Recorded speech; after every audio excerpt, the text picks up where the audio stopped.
Tenemos entonces en esta porción del Evangelio de Juan una de las historias más trágicas ya desarrollándose en toda la historia de la humanidad, cuando los pecadores entonces deciden dar muerte a Jesús y llevan a cabo entonces este plan maquiavélico para acabar con la vida del Hijo de Dios. Esa es la historia de la corrupción humana, de lo que hay en el corazón del ser humano, cuando el ser humano decide entonces acabar con el Hijo de Dios, darle muerte, y ojalá que nunca más se vuelva a aparecer en medio nuestro con su mensaje y sus palabras y tratar de cambiarnos. Ellos trataron de apagar la luz y llevaron entonces a cabo este plan revelando lo que había en lo más profundo del corazón del hombre, que es la corrupción humana. Lo más terrible que hay en el corazón de una persona, que es rechazar a Dios, rechazar a su mensaje, no querer a Dios, no querer saber de Él, ni que su mensaje penetre en mi corazón. Por tanto, ellos entonces maquinaron todo este plan, esta historia para acabar con Jesús. Y nosotros ya hemos ido desarrollando, ¿cierto? Viendo cómo se da todo este plan maquiavélico y cómo uno de los discípulos entonces decide vender a Jesús, decir dónde está Jesús, y entonces los principales sacerdotes van con armas y espadas para acabar con el Hijo de Dios y llevarlo preso. Entonces, en esta porción de nuestro mensaje, nosotros ya ahora comenzamos a ver cómo ocurre esa prisión. Ustedes acompañándome con el texto abierto en el versículo 12, la palabra dice que los soldados romanos, el tribuno, alguaciles de los judíos, o sea, habían romanos y judíos metidos en esta trama terrible. Dice el texto que ellos prendieron a Jesús y ellos le ataron y luego lo llevaron a Anás, dice el texto. ¿Qué es lo que nosotros encontramos entonces en primer lugar en el versículo 12? Nosotros vemos que romanos y judíos se pusieron de acuerdo para matar a Jesús. Los romanos, ellos trataron de ayudar a los judíos para que no hubiese ninguna rebelión, no hubiese ninguna revuelta y no tuviesen ningún problema con César, finalmente, por algún disturbio que haya ocurrido en Jerusalén en aquellos días, con miedo de que los judíos se entonces rebelaran contra el poder de los romanos, que estaba controlando toda aquella zona. Sin embargo, ellos hicieron todo esto, lo más probable es que en un día viernes, ¿cierto? En la noche, ya casi preparándose para el día sábado, que hasta ese entonces era el día de reposo. Y la ley judía no permitía que estos tipos de procedimientos se hicieran en la noche para el sábado. Era el Shabbat, que ellos le llamaban, el día de reposo, donde nadie hacía ningún trabajo. Ellos incluso mataban a las gallinas que colocaban huevo, porque estaban haciendo un trabajo y la ley decía que había que descansar, por tanto mataban la gallina. Ellos llegaban a ese extremo de concebir el descanso del día sábado. Por tanto, se prohibían todos los procedimientos de noche. Estos tipos de procedimientos que ellos llevaron a cabo de prender a un ladrón o de prender a cierta persona era ilegal en la noche del viernes para el sábado. Sin embargo, ustedes ven conmigo en el texto de que ellos simplemente pasaron a llevar la ley. Y ellos no les importaba no cumplir con la ley de Dios para matar a Jesús. Para matar a Jesús, ellos incumplieron la ley de Dios y llevaron a cabo un procedimiento absolutamente ilegítimo y a nadie le importaba. O sea, todo se hacía de forma corrupta. Ellos pasaron a llevar el día sábado. Ellos pasaron a llevar sus propias leyes, pero no importaba. Si lo que más interesaba era matar a Jesús y prenderle. Y los evangelios, los sinópticos, Mateo, Marcos, Lucas, nos hablan de este mismo hecho y nos relatan, ustedes recuerdan cuando Jesús los ve venir a ellos con espadas y armas y les dice, con espadas y armas me vienen a prender a mí, que estuve entre ustedes enseñando abiertamente en la sinagoga y nunca me hicieron nada. A mí que solamente les hice bien a ustedes, sanando a los enfermos. predicándoles sobre el Evangelio de Dios, el reino de Dios, contra mí vienen como un ladrón, dice él. Y ellos van y prenden a Jesús.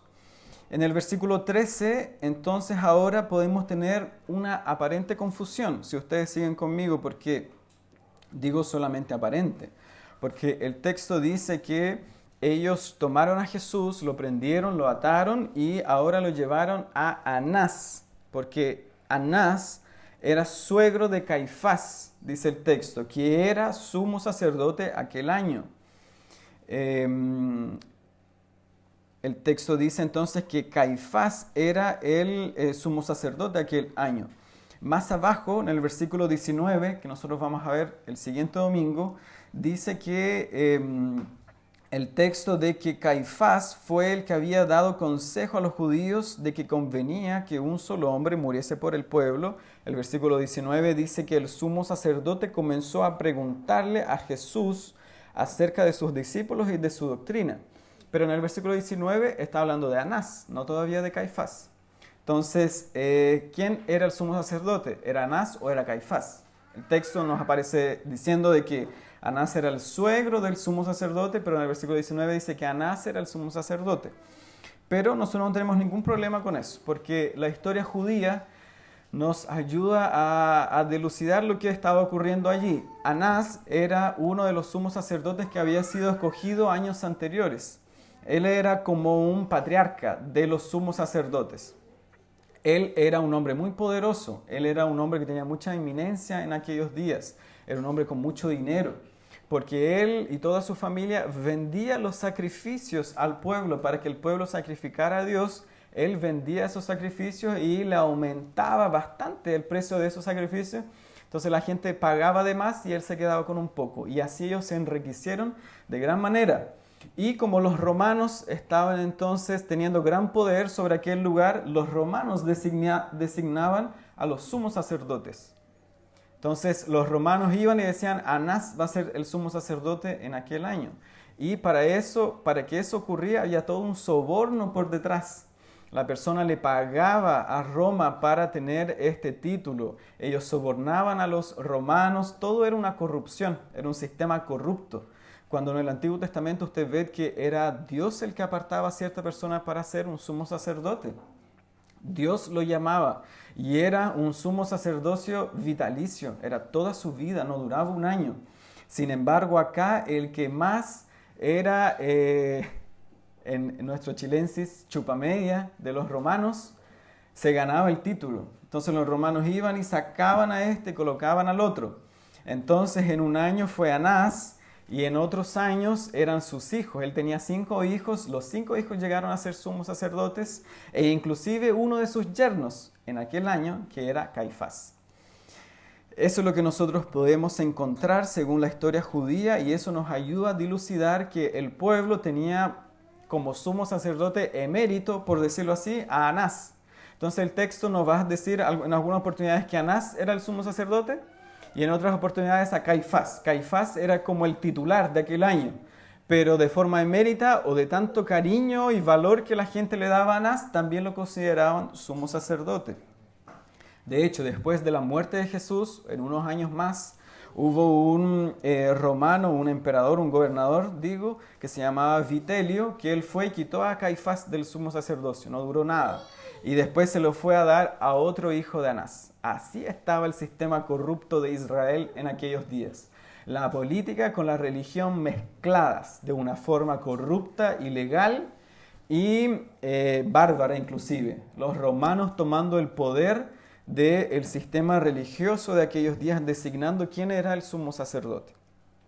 Bueno, para rematar la historia, ustedes saben en el Antiguo Testamento que Dios usaba a ciertas personas impías para mostrar su voluntad o incluso para que profetizaran ciertas cosas. Y como leímos en el devocional, incluso a este hombre impío llamado Caifás, que no entendía nada de lo que Jesús estaba haciendo, en cierta oportunidad Dios lo usó para profetizar con respecto a lo que estaba sucediendo en aquellos días. Cuando ellos querían acabar con Jesús, Caifás de repente se levanta y dice, ustedes no saben nada, como nosotros leímos. Nos conviene que un solo hombre muera por el pueblo y no que todo el pueblo muera por un hombre. Y el texto dice que él estaba diciendo eso porque era el sumo sacerdote en aquel año. Por el hecho de ser el sumo sacerdote, Dios lo utilizó a este impío para profetizar con respecto al Mesías. Dios entonces utilizando a estos hombres impíos para revelar que Cristo iba a morir por un pueblo. Y no solamente por judíos, dice el texto que leímos en el devocional, ¿cierto? Sino para reunir a todos los hijos de Dios que estaban dispersos. Del versículo 12 hasta el versículo 14, entonces tenemos la prisión de Jesús, ¿cierto? Y cómo le ataron y lo llevaron ahora a Anás. Ahora tenemos un intertanto desde que Anás interroga a Jesús, desde que ellos llevan a Jesús a Anás y desde que Anás le interroga, hay un periodo de tiempo ahí. ¿Y qué es lo que ocurre en ese periodo de tiempo? Veamos en el versículo 15 y 16 que con la ayuda de los evangelios sinópticos nosotros logramos entender qué es lo que estaba sucediendo y cada uno de ellos da detalles a qué ocurría en aquel momento. Mateo 26:56, hablando sobre este mismo pasaje, dice que cuando prendieron a Jesús, todos le dejaron. Ninguno solo se quedó con Jesús. Dejando todas sus cosas, abandonaron a Jesús. Sus 12 discípulos, de hecho uno ya le había entregado, ya se había vendido a los sacerdotes. Los demás 11 que nosotros hubiésemos esperado que se hubieran quedado con él, todos se fueron. Jesús se quedó solo, habiendo invertido más de 3 años de su vida en enseñarles, en discipularles, en entregar su vida por ellos, se fueron. Básicamente eso. El texto ahora nos dice que 2 de ellos finalmente decidieron volver y acompañar a Jesús, pero no para defenderle, sino en Mateo 26:58 el texto dice que Pedro siguió a Jesús, dice textual, para ver el fin de Jesús. O sea, ¿en qué iba a terminar todo eso? Así, como sin nada, como si fuera cualquier otro líder espiritual que se había levantado de forma engañosa al pueblo en aquellos días. Ellos pensaron que Jesús iba a perecer de la misma forma. Vemos en el texto de Juan que Pedro pudo entrar entonces al patio del sumo sacerdote solamente porque el otro discípulo que le acompañaba era conocido de Anás, el sumo sacerdote, y al parecer se manejaba bien, era bien conocido de ellos, entraba y salía por aquella casa y la gente lo respetaba por ser cercano al sumo sacerdote. Y este discípulo vino y le dijo a la criada que le abriera la puerta a Pedro, y ella fue y le abrió la puerta y Pedro entró. No sabemos quién es este otro discípulo, no hay ningún texto que lo diga. 2 posiciones han habido, que una de ellas es diciendo de que este otro discípulo era el discípulo amado, Juan, que escribe este evangelio, muy probablemente. Porque en todo el evangelio, cuando Juan se habla a sí mismo en la historia, él nunca dice su nombre, sino él siempre habla como el otro discípulo, el discípulo amado se recostó en el pecho de Jesús, Jesús habló palabras al discípulo amado y muy probablemente en todas esas era él. Y de una forma humilde nunca quiso decir su nombre para no ser tan reconocido. Pudo haber sido él. La familia del apóstol Juan era de mucho dinero en aquellos días. Ellos eran pescadores, ellos vendían bastante y eran personas humildes en lo intelectual, pero por el hecho de tener tantos recursos y de vender mucho, muy probablemente eran conocidos de la alta alcurnia, por decirlo así, que era el sumo sacerdote. Entonces, por su padre ser conocido con el sumo sacerdote, él tenía acceso libre a la casa del sumo sacerdote. Pero hay otra posición que dice que no es Juan, es otro discípulo de Jesús. Ustedes recuerdan que los discípulos de Jesús no eran solamente los 12, eran todos aquellos que habían creído en su mensaje y le seguían. Entonces hay otra posición que es la de Calvino, por ejemplo. Él dice que no es Juan, porque ¿cómo Juan va a tener tanta cercanía al sumo sacerdote? Siendo que el sumo sacerdote era una persona impía, era una persona que sobornaba a los romanos. Y Juan era un seguidor de Jesús, lo hubieran reconocido también y no lo hubiesen dejado entrar. Y le hubiesen dicho, tú también eres uno de ellos, ¿cómo te vamos a dejar entrar aquí? Lo hubiesen incluso apedreado o incluso lo hubieran crucificado juntamente con Jesús. Entonces es probable que sea otro discípulo. No lo sabemos. Podemos inclinarnos lo uno a lo otro. El hecho es de que era un discípulo de Jesús y que por su influencia en aquella casa dejó entrar a Pedro. El versículo 17 y 18 ahora nos revelan que esta criada, que era la portera inclusive, ella identificó a Pedro como uno de los seguidores de Jesús. Esta mujer fue muy astuta, ¿eh? No es como estos porteros de hoy que dejan pasar a las personas y no hay ningún control. No tienen idea de nada, sino que esta mujer identificó a aquella persona.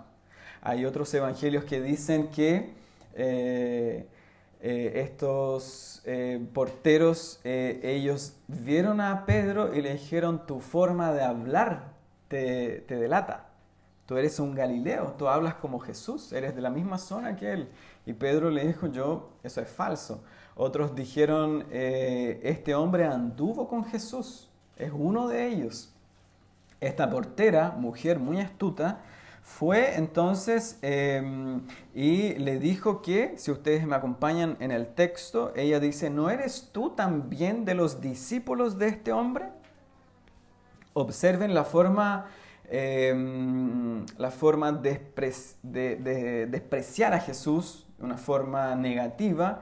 Si ustedes se fijan, de este hombre lo menospreciaban a este punto, cuando en ese entonces siempre se hablaba que José, el hermano Alberto por ejemplo, hijo de José, Ricardo, hijo de, siempre se hablaba de su padre, se reconocía a él y a su familia. Aquí ya hablan de Jesús como este hombre, sirve de nada este hombre, este tal. ¿Y saben lo que dijo Pedro? Uno de los discípulos de Jesús, uno de los más cercanos, Pedro. Pedro dice: no lo soy. No tengo nada que ver con Jesús. No tengo absolutamente ninguna cercanía con él y no soy uno de sus discípulos. Cuando lo conocían que había estado con Jesús, cuando su forma de hablar era igual a la de él, estuvo más de 3 años de su vida con Jesús, de casi 24 horas del día, dedicándose a aprender de su maestro, a acompañarlo, a seguirlo y todo eso. Ahora, cuando más pudo haber profesado su fe cristiana y haber dicho que era un cristiano, era un discípulo de Jesús, dijo: no lo soy. Él niega ser discípulo de Jesús. Y es más, él ahora se une al grupo de aquellos hombres pecadores que despreciaban a Jesús y que ahora habían hecho una fogata para entonces calentarse, porque hacía frío, era de noche en Jerusalén, en las noches hacía frío, en el día hacía calor, y entonces Pedro se une a la noche de traición, a la noche de corrupción, de pecadores llenos de pecado, de maldad, que abofetearon a Jesús, que escupieron a Jesús. Todo eso, Pedro se une a uno de ellos.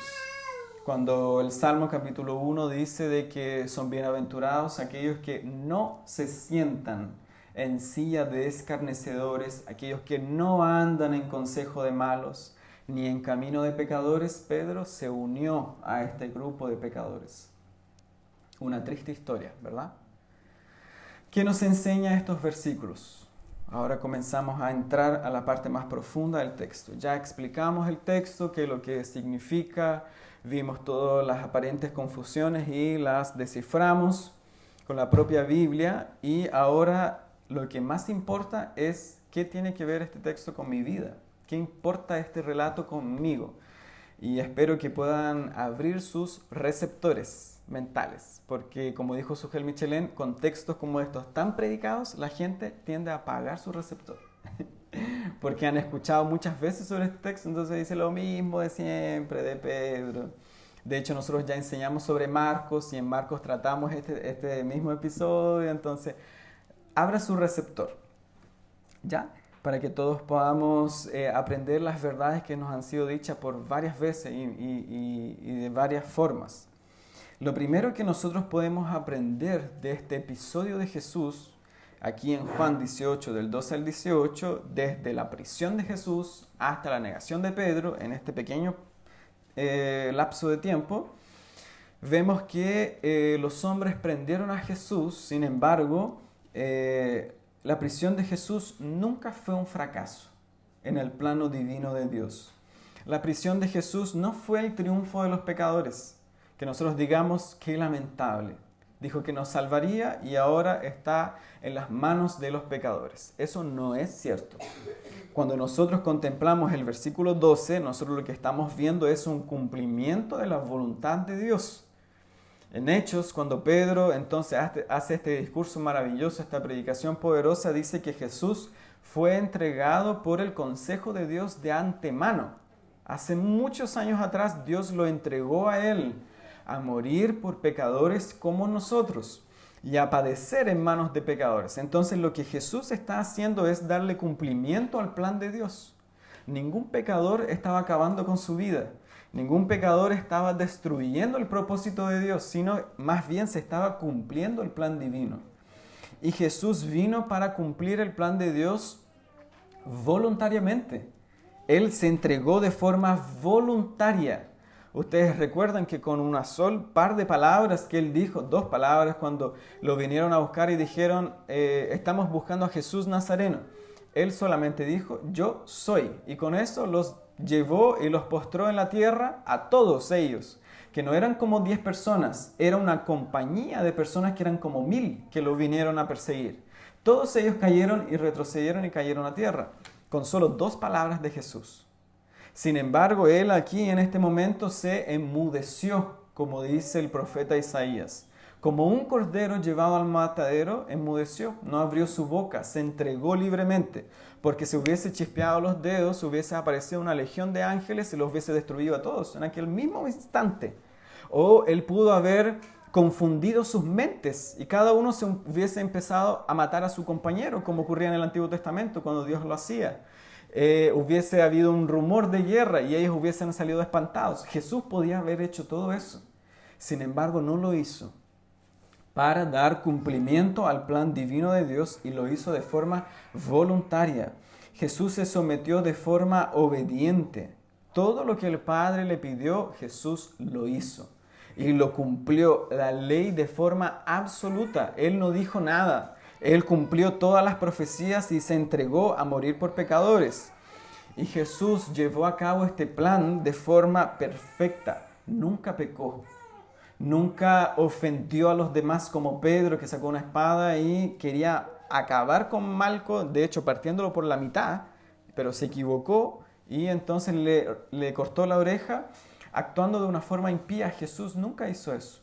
Él actuó con perfecta sabiduría, con perfecta humildad y con perfección total. Él nunca pecó. Y está llevando todo esto a cabo de forma voluntaria por amor a usted, por amor a mí, que creemos en el nombre del Hijo de Dios. Por otro lado, el próximo domingo nosotros ya vamos a considerar que Jesús estaba entonces predicando a los sumos sacerdotes cuando le dijeron quién eres tú, cuál es tu mensaje delante de Pilatos, cuál es la verdad.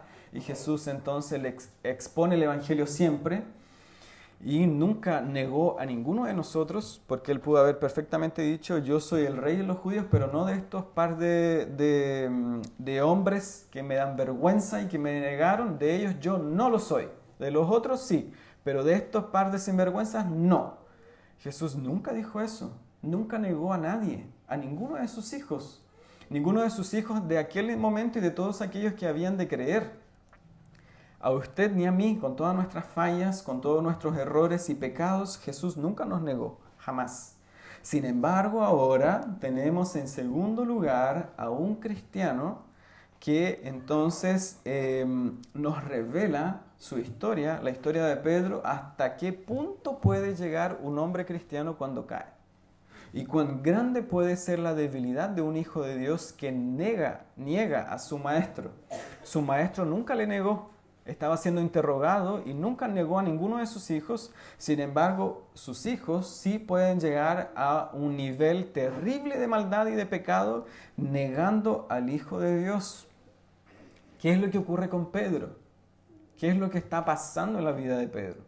Si nosotros pudiésemos considerar en este momento. Pedro nos revela de que el cristiano sí puede caer y de que el cristianismo no es perfeccionismo. Nunca va a ser así. Nosotros nunca vamos a enseñar de que el cristiano es una persona perfecta en su carácter, en su vida, en sus pensamientos. No se puede equivocar, porque el que se equivoca tiene que irse fuera, porque no es digno de este evangelio. No es así. El pecador aún está pasando por esta vida y puede equivocarse. Podemos pecar. Lamentablemente lo digo de todo corazón. El cristiano, si se descuida, él va a resbalar cuando él no confía en su Señor. Pedro entonces cae. ¿Cómo se da esto? Ustedes, hermanos, yo espero que siempre puedan recordar esto. Nosotros esto perfectamente, este mismo mensaje con respecto a Pedro, yo lo hice cuando estudiamos el Evangelio de Marcos. Y en esa oportunidad, aquí mismo en este púlpito, dijimos que nunca debemos olvidar de que la caída de un cristiano, cuando un cristiano cae y cae de forma severa y trágica como Pedro, eso nunca se da de la noche a la mañana. La caída nunca se da de repente, como que hubo un desliz. O hubo un momento en que me caí en el hoyo, no había mirado bien. No, eso nunca se da así. Todas las caídas se dan de forma lenta. Todo se va produciendo y cocinando de a poco, de a poco, de a poco, hasta que el cristiano está en la boca del lobo, sin haberse dado cuenta. Eso ocurre con los hijos de Dios, que entonces vamos a ver por qué se da eso. Todo se da con un poco de pecado, un poco de negligencia con respecto a Dios, un poco de soberbia, un poco de orgullo, y de repente estamos metidos hasta el cuello en el pecado.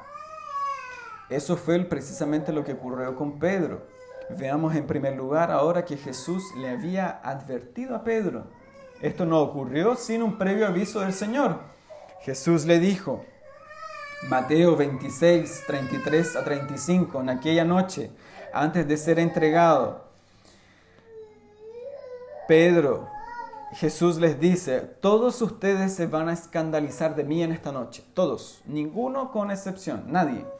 Y Pedro le respondió a Jesús, aunque todos se escandalicen de ti, yo nunca me voy a escandalizar de ti.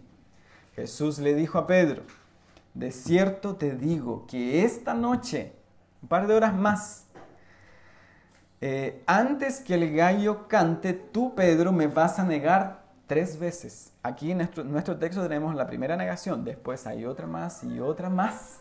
Es terrible, hermanos. Pedro le responde a Jesús, líbrame de caer en este error, perdóname, Señor. Pedro no dice eso. Pedro le dijo, aunque me sea necesario morir contigo, yo no te voy a negar. Mateo 26, 33 a 35. Pedro, en otras palabras, dice, ¿yo? ¿Negarte a ti? ¿Pero cómo? Yo soy mejor que todos estos. Yo soy mejor que todos. Mi espiritualidad está en lo más sumo de arriba. Yo me codeo, como dice el pastor Miguel, con los ángeles. Soy mejor que cualquiera. Yo jamás haría eso. ¿Cómo yo voy a caer? Imposible eso. Te equivocaste, Jesús. Mal. Esta vez sí que no puede ser. Yo no voy a caer. Yo jamás lo haría. Mi hermano de al lado sí. Porque mira que tiene hartas fallas. Cuando la gente viene al culto y siempre el mensaje es para otro. ¿Se han dado cuenta? ¿Han escuchado eso? Este mensaje era para esta persona. Este mensaje era para este otro. Y no vino. Se perdió porque la palabra era toda para él. La palabra es para mí. La palabra es para usted, para mi vida. Nos da a todos, pero nosotros siempre al otro. El otro sí, yo no. El otro sí, yo no. Pedro estuvo igual en aquella noche. Yo nunca voy a hacer eso. ¿Qué es lo que hay en esas palabras de Pedro? Hay orgullo, hay soberbia. Si usted se da cuenta, porque Pedro debió haber dicho, sí, y si eso llegase a ocurrir, Señor, líbrame de eso, porque yo me conozco quién soy. Yo sé que eso puede ocurrir, Señor, ten misericordia de mi vida.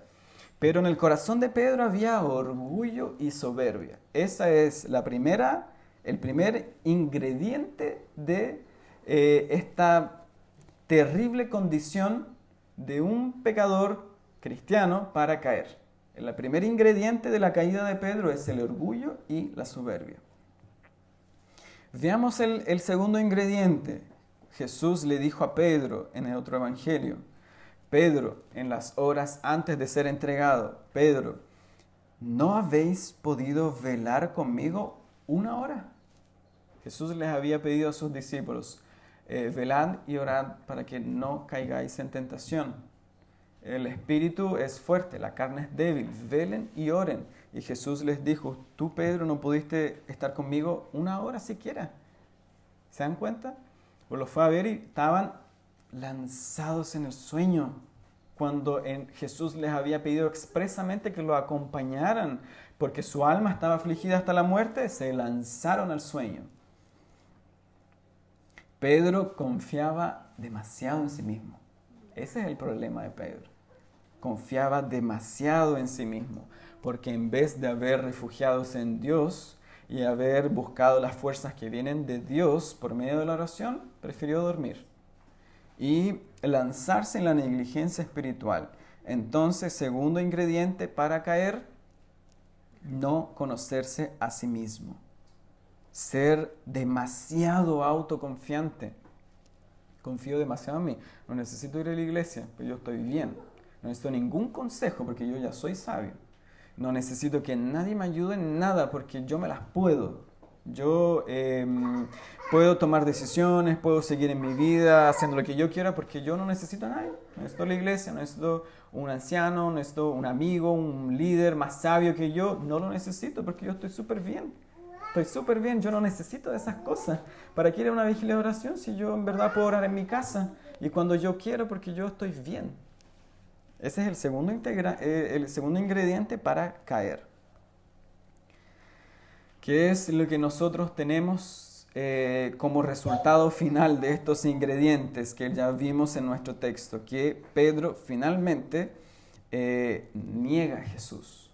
¿Se fijan? Todo esto se dio de una forma lenta, paulatina, dejando de confiar en el Señor, creyéndose ser mejor que los demás, no escuchando la voz del Señor y de repente, Pedro niega a Jesús.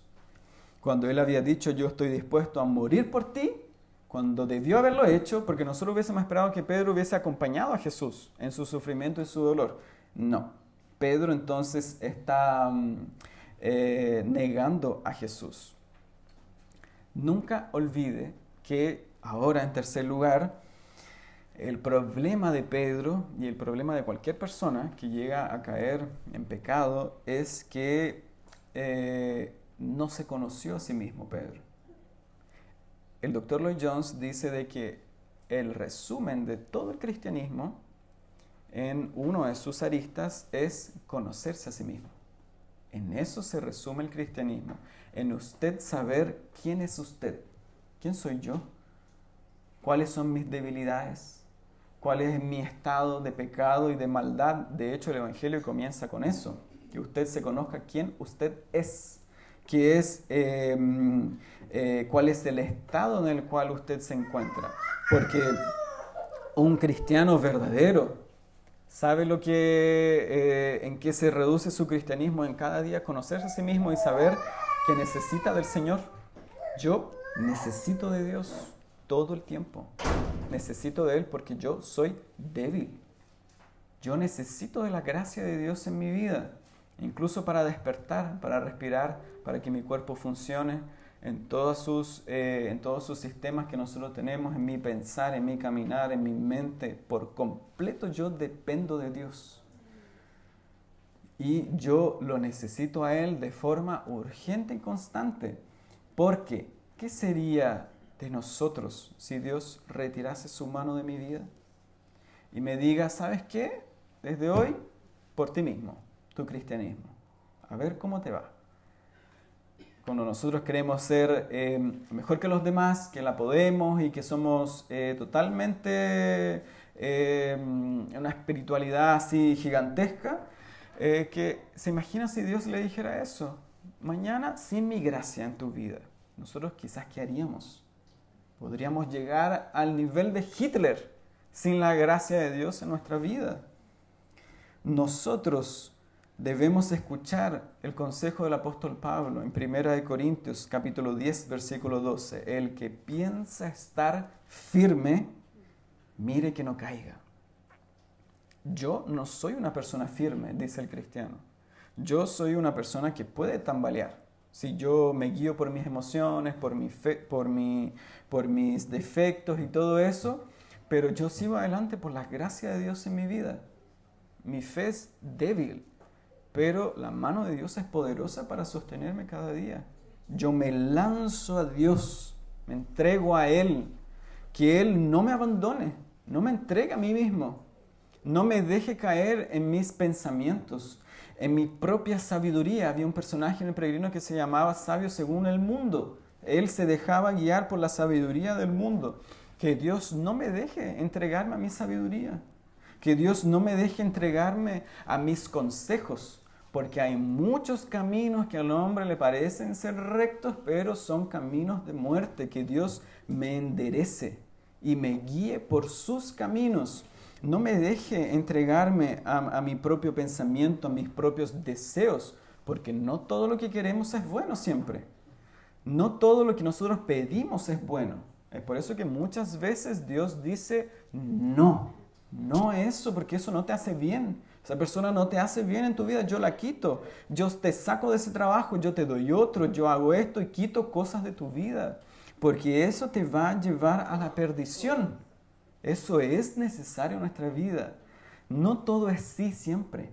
No todo es bendición todo el tiempo como yo lo imagino. A veces la bendición en mi vida es que Dios quite ciertas cosas de mi vida. Y Dios lo va a hacer. Porque en eso consiste entonces la perfección de la obra de Dios en mi vida. En tomar el cincel de Dios y comenzar a sacar todos aquellos desperfectos. Todo aquello que está mal, aquella tuerca que está media suelta, Dios lo va a hacer. Entonces, ¿qué es lo que nosotros debemos hacer para vernos libres del pecado y de nuestra propia maldad? En primer lugar, no olvide nunca, debemos depender del Señor. Pedro dijo, yo soy mejor. No, Señor, eso no va a ocurrir. Señor, yo voy a ir contigo hasta el fin. Cuando el Señor pidió que Pedro se quedara con él, Pedro decidió irse y hacer otras cosas. No, yo necesito depender de Dios. Todos los días, todo el tiempo necesito lanzarme a Él. En segundo lugar, yo no puedo olvidarme que yo soy frágil. Somos frágiles, somos débiles y necesitamos ir todo el tiempo a la fuente de vida. Yo necesito beber todo el tiempo, porque usted se renueva en el Señor, usted ora, usted lee la Biblia, al otro día estamos secos de nuevo. Necesitamos todo el tiempo venir a Él, todo el tiempo clamar a Él, todo el tiempo suplicar por su poder en mi vida. Y en tercer lugar, siempre mantener una humildad espiritual. De que yo en verdad no soy el tal.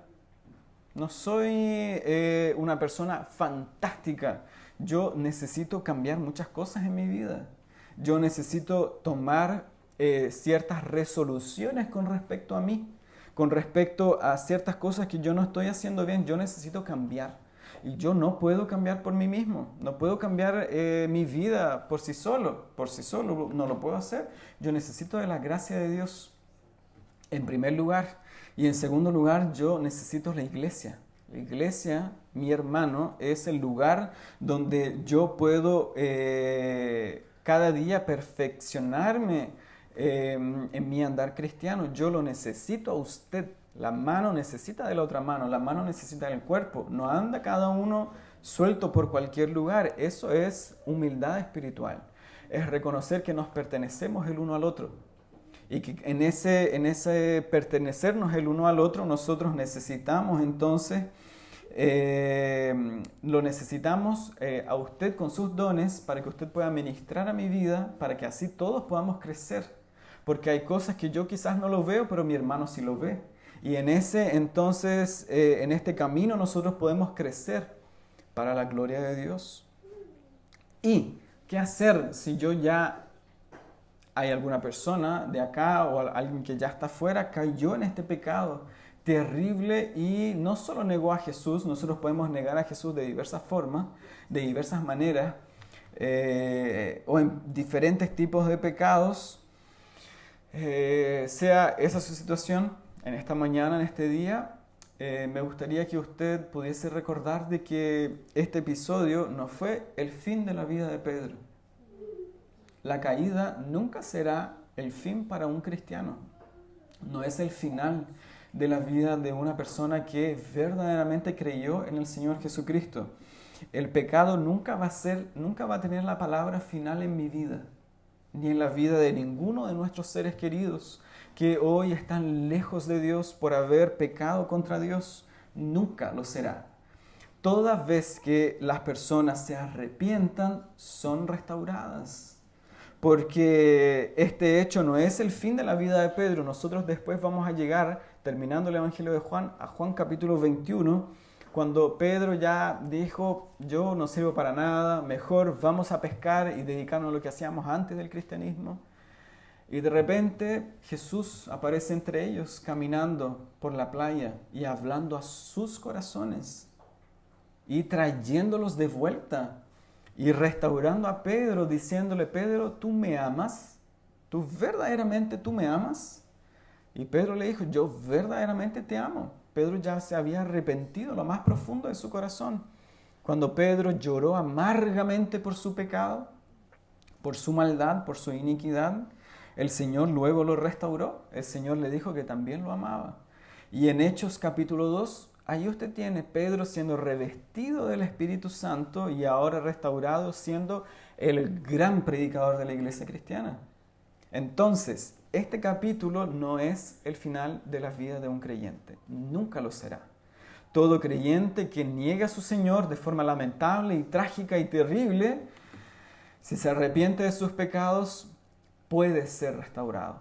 Eso es lo que nos enseña la palabra de Dios. Y doy gracias a Dios en este día por eso, porque el pecado nunca va a tener la palabra final en mi vida.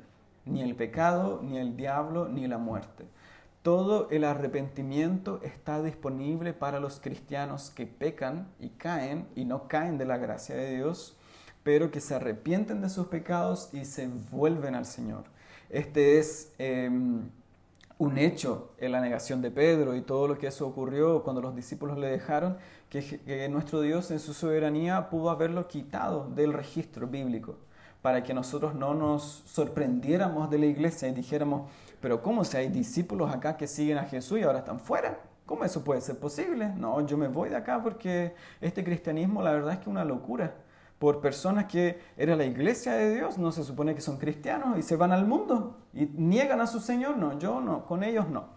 Pero nuestro Señor dejó esto para nuestro registro. No lo dejó en vano, este registro de la negación de Pedro. Lo dejó para que nosotros podamos cuidarnos de nosotros mismos. Esta es una advertencia para su vida, para mi vida en esta mañana, de que usted no es mejor que Pedro, ni yo tampoco lo soy. Nosotros somos cristianos que necesitamos de la gracia de Dios y que si yo me lanzo al orgullo, que si yo me lanzo a la soberbia, a la negligencia de las cosas espirituales, a la independencia de Dios, no espere que le ocurra cosa diferente a lo que ocurrió a Pedro. Esto es una advertencia para el cristiano y por otro lado es también un motivo por un sentido positivo de animarnos a buscar a Dios, para vernos libres de esto, para que nosotros podamos huir del pecado. Y la única forma de hacerlo es dependiendo del Señor, es confiando en el Señor, es buscando su rostro continuamente para vernos libres de este terrible estado espiritual en el que cayó Pedro. Esto no solo lo vemos en el sentido negativo de decir cómo es posible que esto le ocurra a un cristiano. Cada persona que se conozca a sí mismo en esta mañana sabe y conoce su propio corazón, de que el corazón del ser humano lo inclina al pecado, ¿verdad? Amén. La persona es inclinada cada día, lunes que me levanto es como de nuevo, Señor, lo mismo, y esta familia, este marido que no es cristiano, y este hijo rebelde, y este trabajo terrible, y todo el tiempo nuestra naturaleza pecaminosa nos inclina hacia la maldad, que hoy día es día domingo, un día que el día está bonito y la playa está tan linda, entonces mejor me voy a la playa y todo eso, y mejor me voy a divertir el día de hoy. El pecado siempre nos inclina a eso. Si es un poco nomás, no es nada tan terrible. Si es un poco de amistad con el mundo, con esa gente, con esa picardía para divertirme un poco y todo eso, todo es de a poco, de forma lenta, todo cocinándose de forma lenta. Pero en este día, en esta mañana, busquemos al Señor con todo nuestro corazón. Entreguémonos a Él en esta mañana, de tal forma que usted llegue a su casa, se encierre en su dormitorio y clame al Señor para que lo libre de este estado espiritual, que lo libre del adormecimiento espiritual, que de repente ni siquiera nos damos cuenta y el pecado ya enterró su cuchillo en mi corazón. Yo necesito verme libre de esto. Y la única forma de vernos libres de caer en el pecado es entregándonos a Dios por completo y recordando que en Dios está el poder y la fuerza. El apóstol Pablo lo dijo. Él dijo, yo no soy fuerte, yo soy débil, y Dios muestra su poder en mi debilidad. Esa es la única forma de hacerlo. Para que pasen de nuestra vida cristiana 20 años más, 30 años más, 40 años más, 50 años más, y usted se mantenga firme como un roble en la cruz de Cristo, en el cristianismo, de que pasen muchos años y no se diga, mira, esta persona sirvió a Cristo en el 2024 y murió en sus pecados, se lanzó al mundo y a su maldad y a su transgresión. No, que pasen 30, 40, 50, 60, 70 años más, porque nos quedan muchos años de vida, hermanos. Somos todos jóvenes aquí, comenzando por la hermana Carmen. Le quedan todavía hartos años más de vida. Pidamos al Señor para que nos mantenga firmes en Cristo. Y no por sus fuerzas, porque nosotros no podemos, pero por el poder de Dios. Y Él ha prometido que nosotros vamos a ser preservados hasta el fin. Esa es toda nuestra confianza.